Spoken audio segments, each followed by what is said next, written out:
Today's live Locker Gnome Daily Report broadcast, or TLDR, the Locker Gnome Daily Report for short, which we try to do every weekday at 3 p.m. Pacific, live on YouTube, and you can interact with us in the chat box and everything.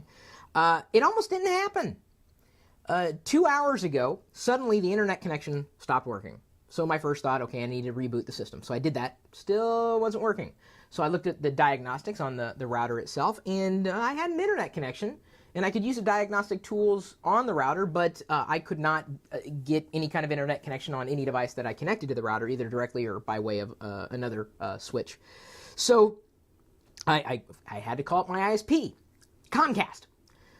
You might remember I was going back and forth between Comcast Business and Residential, and I was residential for a while, saving a massive amount of money, but coming dangerously close of using too much data according to the peoples at Comcast. Oh, I'm sorry, did I say beep? I meant beeps. So basically what had happened, I called up one CSR, customer service representative, and I asked them what was going on. They could not find my account because I work at home. So I had to switch back to a business account at home with using residential services for my television service, which I do think is okay. I think it's overpriced dramatically, but it's still okay, the TV part of things. But I had to use the business class internet so that they wouldn't cap me, which is an artificial number that they pulled straight out of someone's beep. Consider it's just covered in beeped, this number that they say, oh, 250 gigabytes, that's more than enough. Okay, so I call them up, and what's going on? They said, well, we don't know. We can't find your account. I'm like, you can't find my account? My name is Chris Perillo. I spelled it out for him. The business name, Locker Gnome. They still couldn't find it.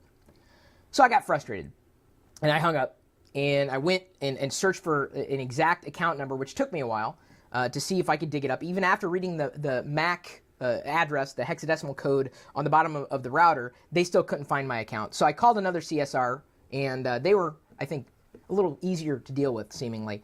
And I told them what was going on. They said, oh, well, your account is delinquent. And I was shocked. I said, well, I thought I was set up on autopay. And, when you have things set up on autopay, you just assume they're automatically being paid? Is that, too much? So, okay. Beep, beep, beep, beep. I'm backing the truck up. I said, all right, well, we can take care of that. It should not be an issue. But what the hell happened? Well, apparently, when I believe that I originally set up autopay, they explained to me, this new CSR, it said, well, we have a thing where the first time it's set up for autopay, you have to call us to confirm it. I'm like, well, I'm confirming it now. It's okay to autopay. Yeah, but we have a system that after you set up autopay, you have to confirm it. The first month that it's, I said, whoa, okay. In what universe is it logical that once you set up autopay, you don't actually have it autopay until you confirm for the first time that you want it paid automatically? What? Comcast, in the entire galaxy of services, has the worst beeping customer communication experience ever. You have no idea how frustrating it was to have my account turned off without being warned. Not once. My account was apparently 72 days delinquent. I didn't get a phone call. They had my phone number on their books. They knew exactly where I lived. Not a single message did I receive after I believed everything was set up to be automatically paid, only to realize that after setting it up, I needed to set it up again. So, thanks to credit card, I am broadcasting live again from my home office, but Comcast can kiss my hairy yellow butt. It's a quote from Homer Simpson. I think. Something like that. Oh, if I had an alternative, believe you me, I would switch away in a heartbeat. But I don't. The alternative I have is DSL at 1/10 the speed. You can't do that, dude. You can't go from a high-speed connection to a questionable speed connection.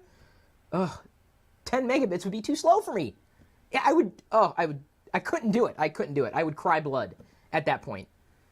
I have a business, and I'm more than willing to pay for business services. And for the amount of money that this household spends on Comcast every month, or, well, we thought we were, I'd expected a little more warning. Oh, I wish I had an alternative. Believe you me, I would switch to fiber in a heartbeat. In a heartbeat. Comcast is anti-consumer. They don't care about you, dude. They don't. And that's from the top down. They don't care. Oh, they went over 250 gigs. Let's shut them off from the internet for a year. They can do that. And it's legal. It's asinine, but it's illegal. Oh, well, I'm sorry. It should be illegal. It is not. And Comcastic.